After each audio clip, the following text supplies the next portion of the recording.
Bienvenue à la Chambre de commerce et d'industrie du Mans et de la Sarthe. Aujourd'hui, je reçois Patrick Fournigaud. Bonjour. Bonjour.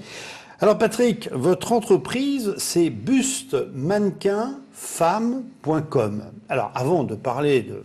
parce qu'il y a quand même beaucoup de choses dans ce titre d'entreprise. Avant de parler de cette entreprise, j'aimerais que l'on parle de votre parcours. Dites-moi un petit peu, avant de créer cette entreprise, comment vous en êtes arrivé là? Alors, j'ai d'abord été militaire, troupe de marine, pendant 6 ans, sous-officier. Et au bout de 6 ans, donc, j'ai arrêté et j'ai rencontré ma femme. Et tous les deux, on est rentrés pour le groupe André, dans les magasins. Chaussures? Oui, non, le groupe André, mais dans la filiale, la halle aux vêtements, à l'époque. D'accord. Et on a fait notre cursus commercial en démarrant pour la halle aux vêtements. On a démarré par un petit magasin au Havre et on a gravi différents échelons pour finir avec le plus gros magasin de France, qui était un Vetland à Plaisir, à côté de Versailles. D'accord. Ensuite, on a décidé de voler d'un petit peu nos propres ailes. On a ouvert un dépôt-vente au Mans, au Galopierre, pendant cette année. Ensuite, ma femme a repris sa direction à elle toute seule, en retravaillant pour un autre groupe qui était Stockhouse, vêtements de marque. Et moi, j'ai décidé de créer mon site internet de vendeur de mannequins. Et pendant 1 an, j'ai fait ça et j'étais obligé un petit peu d'arrêter parce que j'étais devenu ce qu'on appelle, ma femme m'avait reproché de devenir un vieux con. Parce que j'étais trop dans mon travail. Trop la tête dans le guidon? Trop la tête dans le guidon et mes enfants me dérangeaient quand ils me parlaient, ma femme me dérangeait, j'étais devenu vraiment un vieux con. Donc vous étiez un chef d'entreprise, quoi. Oui, un petit peu, mais peut-être de trop. Et par souci, parce que je voulais absolument que ça marche, que je fasse du chiffre, etc. Et peut-être parce qu'il fallait que j'apprenne aussi. Et j'ai décidé donc d'arrêter cette activité pour avant de devenir trop con et que tout le monde me lâche. Et j'ai cherché du travail, que j'ai trouvé du travail. J'ai travaillé pour un site de literie à Ivry-l'Évêque. Et au bout d'1 an, j'ai décidé de reprendre mon activité, mais en ayant là un esprit beaucoup plus ouvert et en ciblant mon produit, de façon à avoir moins la tête dans le guidon. Alors dites-moi, les bustes, en fin de compte, c'est les bustes qu'on trouve dans les magasins, c'est ça? Absolument, ce sont des bustes sur pied en général, en pied bois, Ouais. et des bustes de couture. Qu'on voit partout avec un tenon en bois en haut. Et je propose ces produits-là qu'on ne trouve pas partout, à part chez les professionnels, justement. D'accord. Et alors qu'il y a une demande de particuliers, aussi bien pour les loisirs créatifs, pour faire leur couture, leur patron, les professionnels de la couture et quelques professionnels qui font des salons ou des présentations de vêtements. Alors aujourd'hui, on utilise aussi beaucoup des mannequins, je vais dire, un peu en plastique, ce genre de choses. Vous faites ça aussi ou pas? J'en fais, mais c'est pas Votre cœur de cible du tout. Ce sont vraiment pour la couture, de façon qu'on puisse piquer des aiguilles dans le buste. Ah d'accord, ok. C'est D'accord. vraiment ça mon cœur de cible et mes 95% de mes ventes. Donc, alors ça marche bien, je suppose? Oui, donc ça fait 1 an et demi donc, que je fais cette activité. Sur la 2e année, je suis à plus 40%. Et là, depuis début novembre, je suis extrêmement content. Je prépare les fêtes de fin d'année, qui là, si c'est comme les dernières, je vais faire du volume. Et encore plus de volume, j'espère. Alors, votre clientèle, parce que votre clientèle, c'est essentiellement des gens qui sont couturiers, parce que c'est pas le genre de mannequin qu'on met en vitrine, ça, ces bustes-là. On peut le mettre en vitrine, Ouais. Et en plus, je vends aussi avec des pieds design en métal, etc. Donc, on peut le mettre en vitrine. Mais ma clientèle essentielle, effectivement, on va dire qu'il y a les professionnels de la couture, les professionnels qui vont faire des présentations dans des salons ou autres, et ensuite des particuliers qui vont s'en servir pour faire de la déco. Pour eux, d'accord. De la déco, on peut mettre sa robe de mariée, on peut mettre une tenue qu'on a choisie, et on en voit de plus en plus dans les émissions d'ailleurs de déco, qui sont très à la mode actuelle. C'est vrai. Et on voit souvent des mannequins dans une coin d'une pièce. Alors les gens, le particulier dont peut acheter un buste problème, comme ça, au contraire, avec ça coûte combien à peu près un buste? Alors ça va aller de 80 à 120 € suivant le modèle que vous aurez choisi et suivant le délai d'expédition aussi lequel vous aurez choisi. Puisque je propose 4 délais. Si vous voulez votre mannequin demain, c'est possible. Par contre, vous payez un petit peu. Bien sûr, Vous payez un peu cher. Par contre, si vous n'êtes pas très pressé, vous prenez le mode Super Eco. Et là, je vous l'expédie à J plus 14. Et là, vous payez 30 à 40% moins cher que l'Express. D'accord. Vous êtes tout seul en fin de compte? Je suis tout seul, je travaille tout seul. Alors, dans votre nom, là, buste, mannequin, femme, le mot femme est important. Il n'y a pas d'homme mannequin? Si, il y a, mais c'est négligeable par rapport au nombre de femmes que je vends sur le site. Ah, d'accord. Donc j'ai volontairement appelé le nom de domaine bustemannequinfemme.com pour être beaucoup mieux référencé sur Google et autres moteurs de recherche. D'accord. Et quelle est la proportion de particuliers par rapport, si vous voulez, en fin de compte, aux professionnels dans votre... Je dirais qu'il y a environ 50-50. 50-50, en sachant que dans les professionnels, je vais avoir les gens qui travaillent chez eux tout seuls pour faire de la couture, tout seul, et après je vais avoir des professionnels, des groupes qui vont m'acheter plutôt là, c'est plutôt quasiment des palettes qui vont m'acheter. Ils vont m'acheter par 20 ou 40 mannequins. Ah oui, d'accord. Et là, c'est pour faire un salon.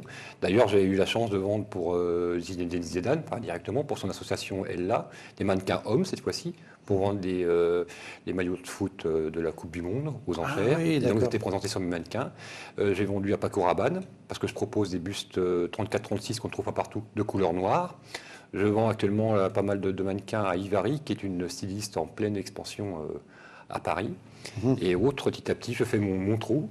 Et bien sûr, mon intérêt, c'est de fidéliser un maximum, donc d'être sérieux dans l'expédition et dans le produit. Alors comment vous avez pas papillon sur rue, en fin de compte, vous avez un entrepôt, un garage? Voilà, je travaille chez moi. Les mannequins sont chez moi. Au départ, ils étaient dans mon salon. Bah oui, j'ai démarré petit, de base dans mon salon, ma femme était très contente d'ailleurs. Et petit à petit, là j'espère construire bientôt un petit garage pour pouvoir entreposer plus facilement mon stock. Elle est pas jalouse d'avoir plein de femmes comme ça à la maison? Elles sont sages. Non, ça va, elles sont très gentilles. Dites-moi, je crois que vous faites aussi de la vente sur eBay. Oui. Alors, parlez-moi un petit peu de cette activité, je veux dire presque un peu nouvelle que vous faites. Tout à fait. Alors, sur eBay, bon, c'est en dehors de mon site, mais ça me permet d'un petit peu d'aller, j'ai oublié le mot, vendre et puis surtout de courtiser un petit peu les clients, c'est-à-dire d'aller cibler les clients. Dire en fin de compte aux clients, voilà, j'existe, c'est ça? Voilà, j'ai eBay, mais à côté, je propose aussi autre chose. C'est-à-dire? Il y a un contact, sur eBay, je peux prendre tous mes produits. Ça serait long et fastidieux. Par contre, sur mon site, je mets tous mes produits. Donc souvent, j'ai un petit lien sur eBay qui permet d'aller sur mon site directement. Et eBay me permet c'est le nom que j'arrive pas à trouver. De faire venir en fait les gens, si vous voulez, de faire du prospect, quoi. Du prospect, voilà, de prospect. Voilà, d'accord. Mais alors, attendez, parce que eBay est très important, excusez-moi de vous couper la parole, ça reste quand même malgré tout le premier site commercial en France, et donc un nombre de visites non négligeable. D'accord, ok. Mais expliquez-moi, parce que vous me dites ma liste de produits, donc moi je pensais que vous aviez que des mannequins, enfin des bustes de mannequins, mais vous avez toute une panoplie de produits. Mais dans les bustes mannequins, j'ai les femmes avec différentes tailles et couleurs, j'ai les hommes, différentes tailles et couleurs, et j'ai aussi toute la gamme enfant. Ah d'accord. Du bébé jusqu'au 10-12 ans. Mais vous n'avez pas d'accessoires, que vous ne vendez pas d'accessoires par rapport à ça? Non. D'accord. Et alors, comment l'idée vous est venue de ces bustes de mannequins? Parce que là, c'est une niche quand même. Absolument. Vous êtes sur une niche. Donc, quel a été le déclic? Le déclic, c'est quand, que je vous expliquais tout à l'heure, qu'on avait tenu un dépôt-vente et une personne m'avait amené des mannequins des magasins Brice, des mannequins d'occasion, qu'on a mis en magasin et on ne les vendait pas. Pourtant, ils n'étaient pas à un prix extraordinaire, mais on ne les vendait pas. Et j'ai dit, tiens, j'ai essayé de les mettre sur eBay. Et là, en quelques jours, ils sont partis très rapidement et à un prix bien supérieur à celui en magasin. Et l'idée est partie de là. Ensuite, j'ai testé, quand on a arrêté le dépôt-vente, je vais garder ça en mémoire. Et j'ai testé avec des produits, en achetant carrément chez des professionnels des produits neufs à un prix plein pot. Ça m'a permis de voir s'il y avait un potentiel au niveau volume et quel prix. Après, il ne me restait plus qu'à trouver le fournisseur. D'accord. Comment vous voyez l'avenir en quelque sorte, si vous voulez, par rapport à la vente Internet, par rapport à votre activité? Comment vous voyez l'avenir, Patrick? Alors moi, en 2012, j'ai espoir et j'espère pouvoir faire appel à des professionnels pour rendre mon site beaucoup plus facile de visite, que ce soit plus souple et surtout pour transformer plus. Le nombre de visites, je pense maintenant que j'arrive à maîtriser. Combien vous faites de visites par mois, par exemple?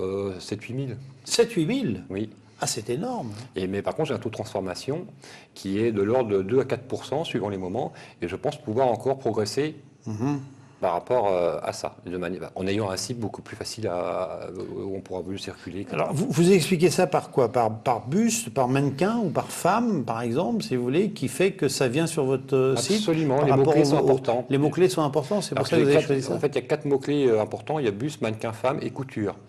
Et ces 4 mots-clés-là que j'ai travaillé, d'où l'intérêt d'avoir un marché de niche et un monoproduit, c'est que j'ai vraiment travaillé le référencement sur ces 4 mots-clés. en les mettant un petit peu dans C'est le mot femme qui est le plus. Exactement. On cherche un buste cherché, mannequin, hein. on cherche un buste femme, on cherche un mannequin femme, on cherche un mannequin de couture femme. Et c'est 4 mots-clés qui sont vraiment mon cœur de cible. Et j'ai travaillé de nombreuses heures sur Google pour que ces mots-clés soient quasiment tous en première page. En tout cas, merci Patrick. Et maintenant, nous allons recevoir Ludivine Bossin.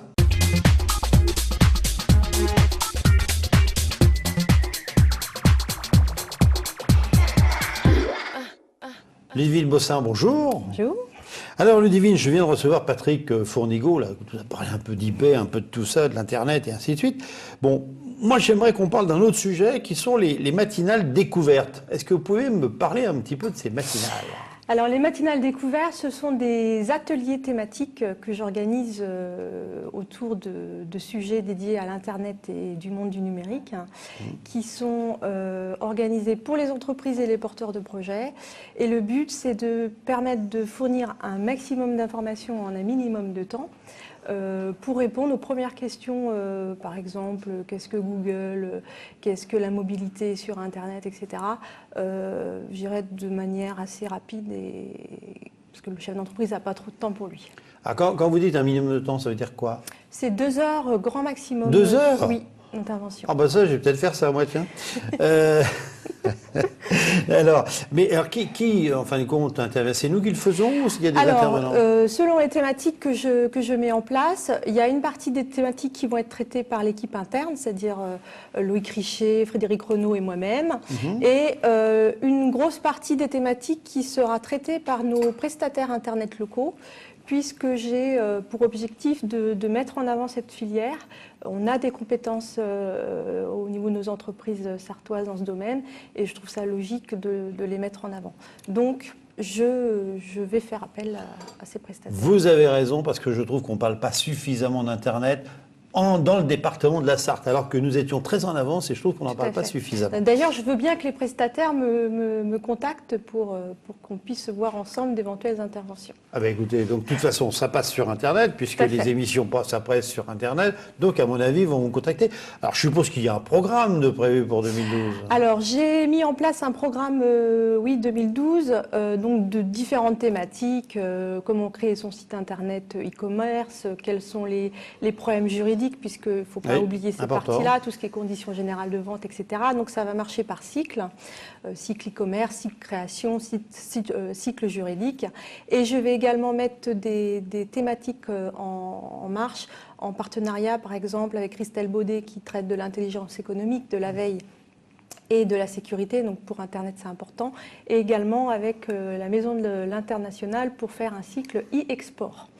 E-export. Voilà. Très bien. Bah écoutez Ludivine, un grand merci. Moi je pense qu'il va y avoir plein de monde qui vont effectivement venir, non seulement des chefs d'entreprise, mais effectivement des entreprises dans le domaine d'Internet qui vont nous contacter. Et puis nous, on se retrouve la semaine prochaine. Merci, au revoir.